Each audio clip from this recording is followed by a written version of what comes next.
Hello, my name is Kaylee Chen. I'm currently a junior at Phillips Exeter Academy, and I was invited to read my poem to you today. Just a little bit of background on the poem that I wrote. It was inspired by Amanda Gorman's beautiful inaugural poem, The Hill We Climb, particularly a single line within the poem, which I'm about to read. It's because being American is more than a pride we inherit. It's the past we step into and how we repair it. And there's a lot of individual poems that have arisen from people's experiences with America and racism and each and every one of the social issues that we're facing today. But you can weave those individual stories together like threads of a cloth passed on from generation to generation. And each story informs the next generation of what came before it. And that became the basis of this piece, the idea of a collective American identity that we can physically wear and weave together like a mantle as a responsibility and a duty to continuously progress. So I'm really excited to read my poem and I hope you enjoy. Heritage. We receive hand-me-downs well worn from our fathers, cloth blood-stained crimson and bruised blue and endless flooding white. There are stories woven between frayed seams. There are lessons spelled out in bullet holes. There are promises and pledges that this is a nation with justice for all, that all men are created equal. Most of all, there are scars in these stars for each promise that lies, shattered in the yellowed pages of history. But we never allowed there to be silence. We promise ourselves forward, and so we receive hand-me-downs tattered and torn from those who chose to sit at the front of the bus, cloth sagging, bursting with hopes and dreams that they had. We could never hope to fill these shoes, but still we sit and we step into them and we march, we run.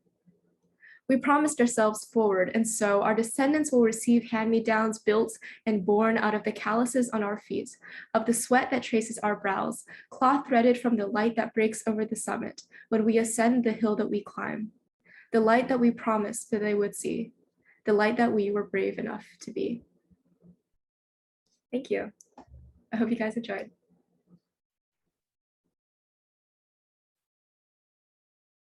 Thank you so much, Kaylee, for that wonderfully powerful poem.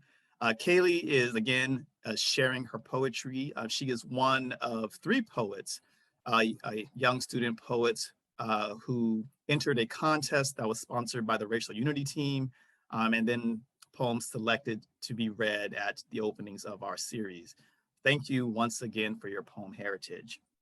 Good evening, my name is Dennis Britton, and I'm a board member of the Black Heritage Trail of New Hampshire, and it is a privilege to welcome you to our second annual series, Black Matter is Life, Poetry for Engagement and Overcoming. We are very sorry to say, and many of you may have saw the notice, that Sonia Sanchez won't be able to join us tonight. Unfortunately, she has fallen ill, but we all do wish her the very best and wish for her a speedy and complete recovery. But we are very happy that the poet Hoke Glover is able to join us tonight, and we're looking forward to engaging with him, his poetry and his thoughts about why Black poetry matters, and our theme tonight, empathetic affirmations. So before we get started, I would like to turn it over to Gina Boker, who is the Black Heritage Trails office manager, and she has a couple of housekeeping notes. Hi, everyone. Thank you for joining us today. I just have a couple of things, housekeeping things for you before we get started. We ask you to please keep your mics muted until the Q&A portion at the end of the program. If you have a technical problem, an IT problem, please put it in the chat, prefaced by the letters IT, and someone from our IT team will help you out. If you have any questions for the moderators before the Q&A period, please put it in the chat, prefaced by the letters QA, and they will address those questions either during their discussion or during the Q&A portion. And finally, please feel free to use the chat to dialogue with one another. We are all here together and we would like to be able to speak with one another in whatever way that is possible. So the chat is there for you to do that. And now I'm going to pass it back to Dennis.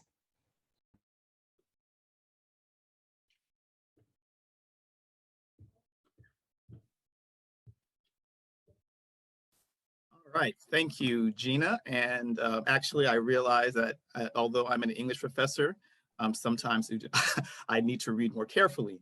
Our theme tonight is emphatic affirmations, not empathetic affirmations. So we are very proud to partner with 3S Art Space to present our poetry series this year. Of course, we would have loved to have been together in person, but we are happy to be able to engage with poetry and with each other via Zoom. But we do thank you, 3S Art Space, for your continued partnership. Black poetry, or Black Matter is Life, obviously plays off of Black Lives Matter. Dr. Wilburn came up with this title last year, a title intended to invoke thought concerning what is Black matter and what does it mean for Black matter to be life. This is the final event of a three-part series, which has been designed to build bridges across racial divides by introducing you to well-known and little-known Black poets and to the rich diversity within the African-American poetic tradition. We ask that you consider how African-American poetry provides tools for healing our nation's deep racial wounds and to explore the question, why does African-American poetry matter? Our hosts this evening are Dr. Reginald Wilburn, who is Dean, newly appointed Dean at Texas Christian University, as well as, and of course, he is a specialist in African-American literature and culture, and Courtney Marshall, Dr. Courtney Marshall, who is an English teacher at Phillips Exeter Academy, who focuses on the crossroads of Black feminist theory. And I know she also does a lot with health and fitness. They will introduce each of you and guide you in a spirited conversation about the selected poems and their relevance to the theme. Links to these poems are in the chat. We hope that you will leave this program with a new appreciation of how African-American poetry can shed light on our understanding of our nature's past and present, and on how we might imagine our nation's future. And just as a note, of course, folks of you who have been watching the news, all of this seems increasingly urgent and increasingly important just day by day. And with that, thank you again for joining us. And I will turn this over to Reggie and Courtney. Thank you, Dennis. Hey, Courtney, how are you? I'm good. Hello. Hey, Dennis. Hey, y'all. Well, as always, it's good to see you. And I'm really excited to talk about these poems, Emphatic Affirmations. And I wonder if it would just make sense, just before we even get into any poems, I just sort of thought of these questions. What does it mean when Black folk affirm anything emphatically? Who are our models for that? And how do these voicings rupture sound, and to what effect? Are just thoughts. And so, you know, I just kind of came up with this, and so I didn't share them with you. So I know it may, I don't know, unless you have a ready-made answer, you know, I am happy to go first and just sort of talk about a few things. But unless you just want to like blow it up and Sure, and go drop ahead. a mighty word. You had it on your mind. Go ahead. Drop a mighty Marshall word. I don't know. I think for me, you know, coming at this certainly as an English professor by trade, I am always excited about what happens when Black folk finesse a language that was used to oppress and colonize them and subjugate them. And so I think particularly when we think about stereotypes of Black voicings and how easy it is to sort of proclaim us with all kind of epithets. But at the same time, there's this kind of double-edged sword, right? When we channel language in a certain way, or when certain Black folk throughout history have channeled language emphatically in a certain way, things happen, right? The earth moves, change occurs, and we may suffer and deal with the blowback of being labeled uppity, unruly, too proud. But something happens when a Black mom, a Black mother speaks to you in a certain way, right? Or something happens when you just refuse to take it anymore, right? And I think there have been so many instances throughout history of Black folks speaking emphatically and change occurring and happening. And so I think each of these poems, I think, express that tendency and that vocality in a variety of different ways. And I certainly will always think about my mom as a model of this, but you know, we think of like Martin Luther King, we think of like speeches of Fannie Lou Hamer, voicings musically. You know, we have a poem that pays homage to Ma Rainey. And what does that mean? How have Black women in blues, right, used their vocality to steal away, if you will? And so I think, you know, with relative to the last question, how do these voicings rupture sound and to what effect? I think they make things happen and they challenge the status quo of propriety, the propriety of speech, the propriety of how do we gesture with language vocally. I think the sonority of the space, of the geography, instantly changes courtesy of Black vocal swagger. It reminds me, I think it was, it might have been Tony K. Bombara who talked about being careful about words, the words that are used because words have energy and words change things. So it made me think of that, like what happens when these sounds enter the room. I feel like every time I come to, well, maybe this is just the life that I live, I'm always surrounded by these voices and this writing. And actually, I always have like a book nearby. It made me think about Hurston's book that came out this week, this collection of essays. And a lot of these haven't been published before. You Don't Know Us Negroes. And so when I think about that, you know, emphatic affirmation, I think about the ways that Hurston embraces Black people again and again and again, right? So I think about what's involved in saying yes to another Black person, like a Black person saying yes to another Black person and affirming, and in the world in which we live, like choosing, right? Choosing to choose us again and again. I think that the thing about who are our role models, it made me think of, today I was in class and I'm teaching this Harlem Renaissance elective for seniors, and a student was giving a presentation on Oscar Michaud, and another student was doing a presentation on the music, and he was talking about like Jelly Roll Morton and Count Basie and Ella Fitzgerald. And it was just wonderful because the music, they were playing clips of the music and just sitting there and just listening to it and imagining. I'm always trying to get my students to think about like, what was it like in Harlem at that time to hear, to have singers singing for you, right? And they're directing their music to you, right? As a Black person. Yes. And what that must feel like to have been seen as an object, right? Something that does the entertaining, but to think there are people who are catering to you. And it was just this wonderful moment. And then the student said that Jelly Roll Morton, because he was older, he said he was like the old head of the group. And that was funny, and the rest of the students liked it. But yeah, that's what it makes me think of. And again, you know, as we dive into the poems, like also thinking about like, what is the role of poetry, right, in doing that type of affirmation? Well, you know, what you're just now bringing up, I can't help but think about the Bronze Legacy poem by Effie Newsome. One of the notes that I took relative to this poem was, imagine a world where being Black and proud mandates poetic affirmation, right? And so knowing that she was born in 1885, died in 1978, how we think about Blackness and being proud to be Black today has to be radically different than what it was in the 20th century, the beginning of the 20th century, right? And so where a poem has to give you back a reflection of yourself to make you feel proud of yourself, I think is very much in line with what you're suggesting about how we can be affirmed through words. And what I think is interesting about this poem, reading it within a 21st century context, I think I can see a history of intra-cultural evolutions of what it means to be Black and proud playing out, because I see this poem and this seems so, it just seems so natural to me, pun intended, and I'll get back to that. It seems so obvious, naturally obvious to me, right? 'Tis a noble gift to be brown, all brown. Like, here's our simile, like the strongest things that make up this earth.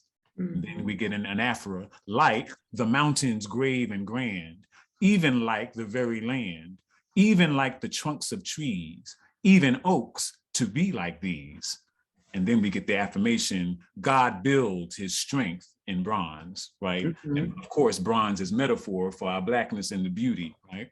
To be brown like thrush and lark, like the subtle wren so dark. Nay, the king of beasts wears brown. Eagles are of the same hue. I thank God then I am brown. Brown has mighty things to do. I just love the reverberation of that, right? And how we start off with seemingly such a plaintive affirmation that grows in force. And when we look at the poem, it's not necessarily sophisticated in thought or in form or in measure or in rhyme scheme, but there's this currency, this underlying currency that moves us into a recognition of what it means to be Black and proud. And I have to wonder, in the 21st century, my bronzeness is, I just take it for granted as a given. Mm-hmm. But what does it mean to use poetry as a vehicle to help a people several decades from the emancipation of slavery to affirm themselves? And that this is a legacy that's now, it lives on into perpetuity as a poem. Yeah. I know I'll say that when we were asked to choose poems for the series, Mm-hmm. I knew that I wanted to include poems written for children, because I think that poetry, in the way that their regular rhythm and rhyme are valuable and very powerful teaching tools. Yes. I was just reading, all these articles this week about Sesame Street, because we were reading about, Elmo and Rocco the Rock, and kind of learning about like why Sesame Street came about and how it was supposed to be designed for like a Black child living in a city, right? And that's why Sesame Street looks the way that it does. And so it's really important for me to think about what Black poetry means for all Black people, and children are certainly included in this. And so I remember sharing this poem last April with people, and a friend said that she was going to share it with her sons, and how because this is a poem, and so I can imagine the speaker having to again affirm the brownness, the Blackness of a child by comparing that brownness, and like let's look in nature and let's see all the wonderful things that are brown. And so I think there's two things in this poem that to me are affirming of brownness. And I think in that first stanza there, when you read it, I think very beautifully, the symbol of the mountains, the lands, the trunks of trees, the oaks, right? There's a stability, there's a rootedness to things that are brown here. And I think that's a very mighty counter to the idea that there is something broken about Blackness, that there's something fractured about the Black community, about Black people. And I can imagine, because this poem was published in 1922, that as we're starting to think about what does Black community mean, right? What are the connections that brown people are having to one another? So the fact that this poem, that brown is compared to, it's found in these very rooted and stable things. And that second stanza, which I love, the use of animals. Again, I think you could probably say more about the comparison of Black people to animals historically, but the fact that brownness is also found in birds, thrushes, larks, eagles. And so I think of that, and I read that in conversation with Dunbar's poem, Sympathy, where he talks about the caged bird. So again, the sense of how, again, and it's always really interesting to me, like how Black writers are using animals, right? When do they show up? How have animals been used to denigrate Black people, putting, Black people in zoos and all sorts of things? But then how does this poem like take that and turn it around? And so that Blackness, brownness, the very skin that a person has becomes linked to stability, to rootedness, to freedom, right? And I think that's a really wonderful part. And that last line, brown has mighty things to do. I love that line because it also kind of says like, it literally says brown has mighty things to do, but there is greatness in brown, so go do it. right? And I love, it's such a, and again, for it to be published in 1922, like it's, you know, and I'm thinking about, you know, songs about like, what did I do to feel so black and blue? So I kept thinking about like, when does blackness show up? When does brownness show up, right? So this is way before like black is beautiful, right? So again, we can find these seeds, right, of these things that we think are new things, right? This new affirmation of blackness, we can find it very, very early, much earlier than I think we should. And I love that it's a poem that gets us there. Yes. Right. And I'm so thankful to you for really stressing and emphasizing the generational nature of this poem, in the sense of it is a poem to a brown boy, right? So this poem is doing work, right, for the next generation, or for an up and coming generation, right, who we can imagine is certainly going to have their day in the court of public consensus around what blackness means. And so how do you affirm us when we're on our mama's knee? Or it's almost like a familial pedagogy in this moment, right? The parent or an elder knowing what the Black child must know down the road, and how do you protect them and keep them secure through a poem. And so, and that the folks at the crisis thought it was important to talk to Black children. Yes. You know, that's so key here. And what your contribution made me think of, that I think even I was guilty of, right? It's so easy to come at a poem like this from the eye of an adult, right? And I really appreciate, right, forcing us to be elastic in our thinking about how we receive a poem, right? That this poem is really not for adults, right, in a sense, right? We as readers are reading it as such, right? But there's work that's being done, right, for the up and coming generation. And so to see what it means to teach our brown babies and our brown children, right, how to affirm their blackness. What your contribution did for me is it emancipates, right, me, the academic, reading a poem, tearing it apart, and not paying attention to the greater cultural work, or a greater cultural work of ministering to the children and the parents who are responsible, who need a template perhaps, right, for how to save and rescue our generation of youngins.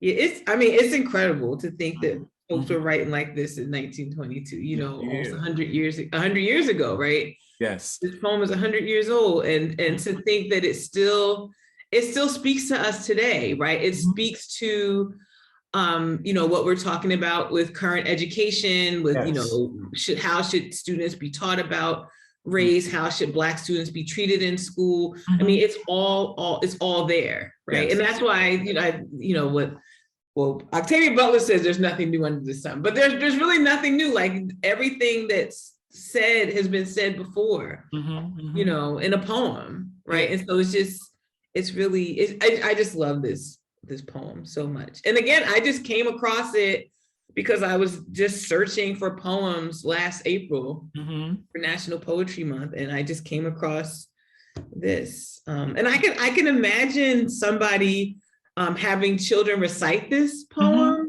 So I'm even thinking about this as a teacher, right? This could be a poem that someone could certainly read to the elementary school class. I could see them drawing, you know, looking at the crayons that they use, like using artwork.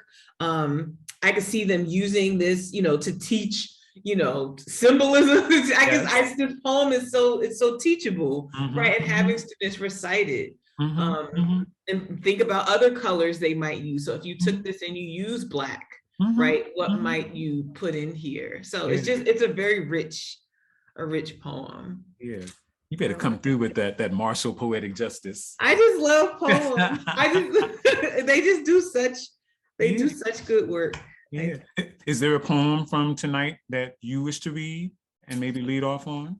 Oh, goodness. I feel like Declaration is in some ways like the opposite in some ways of this. And I know you want to talk about Ma Rainey, so I want to leave Ma Rainey for you. So Declaration. So this is Tracy K Smith, who was our US's 22nd poet laureate. And I got to see her. She came to Manchester a few years ago, and I got to hear her read, and I got to ask her questions because my students were reading her book. So it's from her book, Wade in the Water. And my students were reading her book at that same time. So I got to ask her about how to teach it. So I was very happy when she told me, gave me some advice. So this is declaration. And declaration is what's sometimes called like a blackout poem or a redacted poem, and it's part of the tradition of found poems. And so what that means is that, say you take a piece of writing that you have. So if you look around you, wherever you're sitting right now, if you look around and let's say you see like a newspaper or something random, right? So I have like some random sheet of paper here. What you do is you can look at what you have, and then you'll get like a Sharpie, right? And you'll start blacking out words so that you come up with a poem once you look at it, right? Okay. So it's this idea that if you look deep enough, you'll find poems all around you.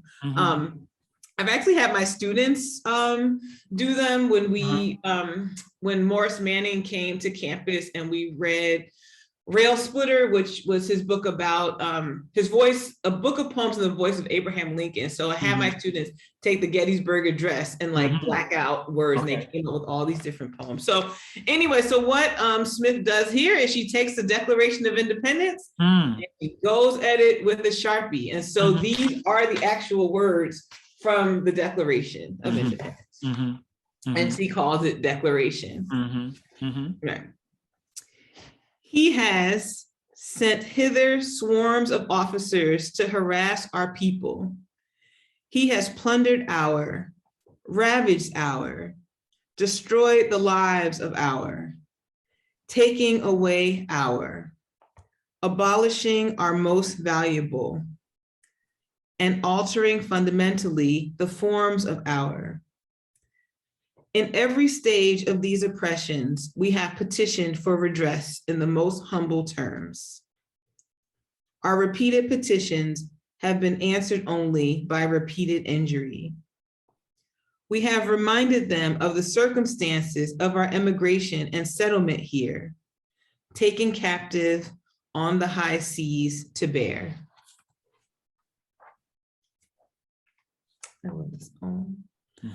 And I'll also, if I may, plug if I may, I'm sure y'all let me. Will you? Maybe. Yes, go ahead.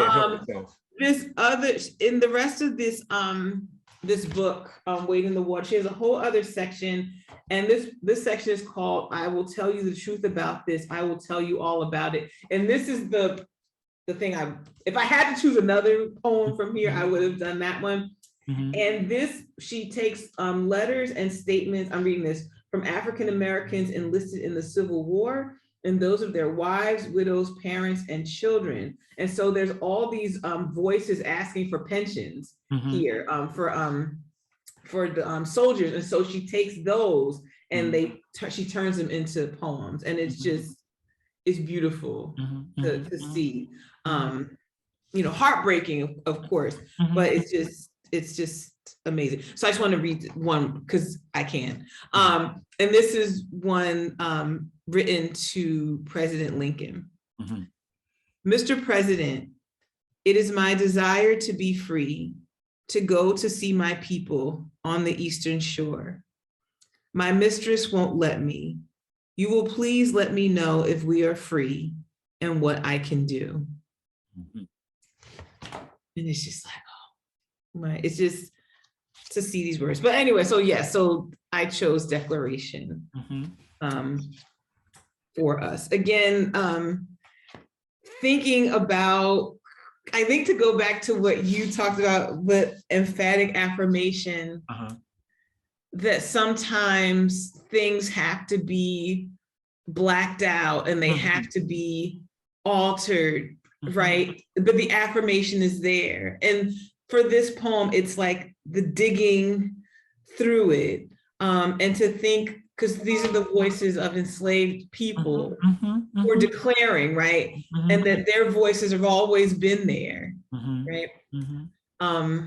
And it's so powerful. And I know there are other poets who have done similar work where they take legal documents, lawsuits, and they go through them. Immigration laws, right? You can take the Bill of Rights, and if you sit with a marker and you go through it, and you can find poetry in the Bill of Rights, and then you'll be a famous poet. So everybody go and do that. Right, go and but you do it wind up correctly. commenting, and then come back to this and tell us what you came up with, because you wind up commenting on that original text. That's right. Right. So and you're also pointing to the power of the language, right? The language is already there. So you can take what can be seen as the most denigrating language, right? That the Declaration of Independence has nothing to do with the enslaved.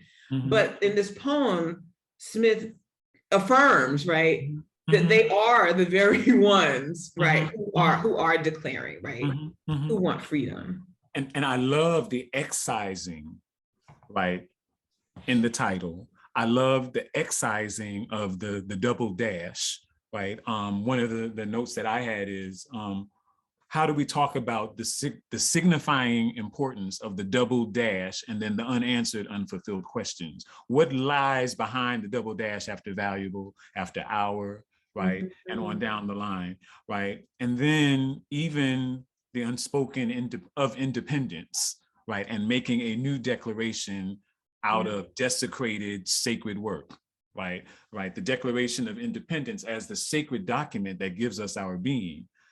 And for Smith to appropriate that, right, to take this intertext and mangle it and desecrate the document that gives us liberty, right, blocking all of that out and creating something new, right? And I go back to your phrase of earlier, the energy in words, right? And I think based off of what you were saying, the newfound respect I have for this poem is, one, this is Black physics, right? To take language and alter it, right? And produce new meaning, but it's also a CRT poem, one could argue, right? Critical race theory, right? By taking this defining legal document and the act of desecrating to give us the poetry that lies buried beneath, right? Gives Blackness a new humanity and all of the petitions that could never make it into courts of law.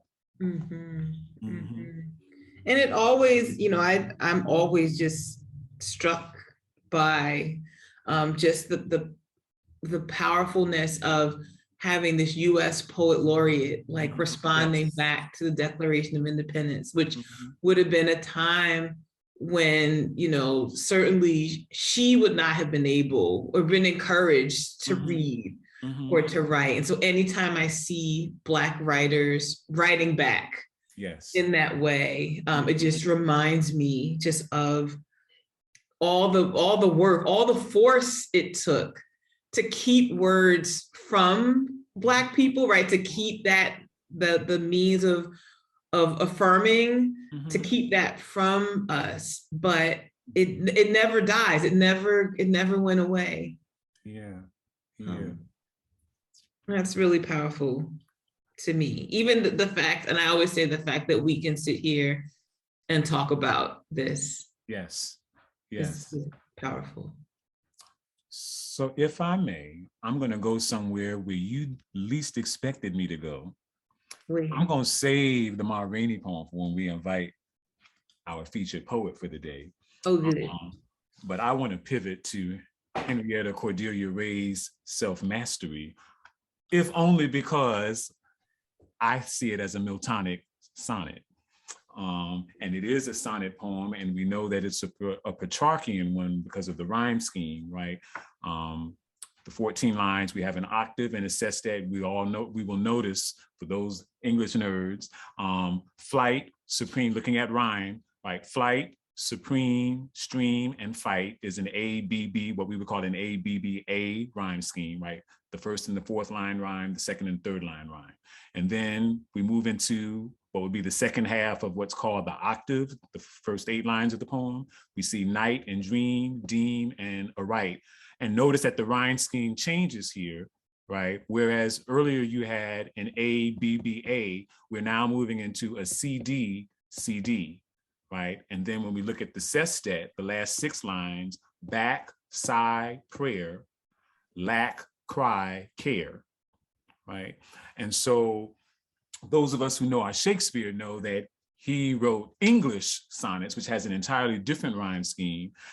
And Milton, who I love writing about, and I'm always interested in how and why Black writers are signifying or sampling Milton, really, I mean, he could do anything he wanted to, but he really excels and mostly gravitates to the Petrarchian sonnet. And they often tend to be deeply religious or deeply political, and they're very intellectually weighty. And we know that sonnets are typically love poems. And so for Milton to take this tradition and then somehow turn it into theology or some deep rebellious political statement, is always interesting to me. And I see Cordelia Ray sort of playing in that vein by taking this love poem and talking about self-mastery, right? You know, a moral, if you will, an attribute, a virtue, if you will, and dedicating this poem to this contemplation on what self-mastery is. And it becomes religious because, as we see in the final lines, a gift from him who lifts our every care, right? And so if we had more time, and maybe we can come back to this, I'd really love to read this sonnet and sort of like tear it apart. But I'm interested in how, again, in the late 19th century, right, Black writers appropriating these English traditions, these fine, heroic English traditions, and turning it into Black matter and physical energy, physics and energy, to contemplate on different matters that concern us, right? And so how you can use this seemingly lowful poem, right, that is designed to be read with the kind of stateliness of equipoise and really pristine, but to have these reverberations underneath that are so powerful that tie back to God, right? And what it means to sort of be, to tame the wildness of our rage, and how that type of evidence of self-control and a mastery that's reliant and dependent on God, right? Usually when we think of self-mastery, we would think of independence, but this self-mastery that she's hailing requires us to be dependent on someone bigger than you and I. So I don't know, I just think that there's some really interesting things going on in that poem that the naked eye might, or the casual reader might just dismiss, oh, what a nice poem. But to take this sonnet and use form as an emphatic affirmation in a different way than what Tracy did, right? Because there she's using form very emphatically, right? Appropriating this founding document, desecrating it, but how one could do something similar yet different through the sonnet form. That's interesting to think about them together. Mm-hmm. And so you said you write or you talk about Ray and Milton together. I would love to. I haven't, but I would. But that was one of the reasons why I selected this poem, because there's several of her poems that play with the Miltonic sonnet form. And because it's a sonnet, and even on line 2, task supreme, right? That's a Miltonic conceit, because Milton, sort of like a hallmark of Milton's writing, right, is placing the modifier, right, out of place, right? The way we would normally sort of, in our regular English and contemporary English, right, we typically put the modifier, right? But this task supreme, right, we would typically say supreme task, right? And I think that is a signifier that she is alluding to Milton, because, and of course this sonnet, right, they're written in 10, you know, each line is written in iambic pentameter, 10 syllables. And then we get this funky line on line 10 that actually has 11 syllables. And why there? I think that there's kind of like a Miltonic volta, a turn, a change that asks us to consider a new idea as we sort of shift into the latter third of the sonnet. So I think there's a lot of Miltonic things that are going on that are just buried beneath the casual eye and reader's notice. And to make an emphatic affirmation in form through that device, but you would have to know your sonnets. Yeah. So I don't know, Dennis, do you wish to weigh in? you are the early modernist, and to sort of use that as a segue to introduce our poet. Okay. Yeah, sure. Don't No. Don't leave me on the Isle of Patmos by myself. I know I'll leave you. you all, but I'm gonna leave you. No, I'm not gonna leave you. I'm not gonna leave you stranded. No, yeah, I sort of was thinking about, of all the sonnet forms, right, for her to write in, she's gonna write in a more difficult one, right? I mean, because of course it's much easier for it to write an English poem in the English sonnet form than it is to write in the Petrarch and Italian form, right? That's, so like it doesn't, not only is she, I think you know the Milton stuff better than I do, engaging in Milton, but there's also a little bit of showing off, right? She's like, look what I can do in this form that's really, really restricted, but yet there's so much liberation in the poem at the same time. So I think, if you're thinking about form, right? On the one hand, like forms can be understood as being really constrictive, right? But at the same time, it's like, the message itself is really expansive, even as she's sort of pointing towards, the great expansiveness of the divine. So, and I just also, I was really digging into this poem too, even the way in which, you see, the use of end stop line and enjambment, and for, for those who don't know what that is, end stop line is when there's punctuation at the very end of the line, versus enjambment is when the thought carries over into the next line. And just the, it just seems to be moments where this is just such a carefully crafted poem, right? And it's, it's Black genius, right? And all poems, this Black, all poetry can be expressed Black genius. But I'm thinking again, like, what does it mean to write a sonnet as a Black woman in the 19th century, right? That itself is a type of emphatic affirmation, right? Of all the ways I could write, I'm going to write in this form that's associated, with the tradition that actually predates the English sonnet form, right? Even as you're suggesting, I'm riffing off of the greatest of English, one of the greatest of English poets, right? And here I am. So yeah, I love it. It's good stuff. Yeah, I like Janine Jacques' comment. The form itself demonstrates self-mastery, right? And what does that mean for a Black woman writing in the 19th century, the late 19th century? Right? What a loaded political statement to use this poem to say, hey, I got the very thing I'm writing about. And I'm showing it. Yeah.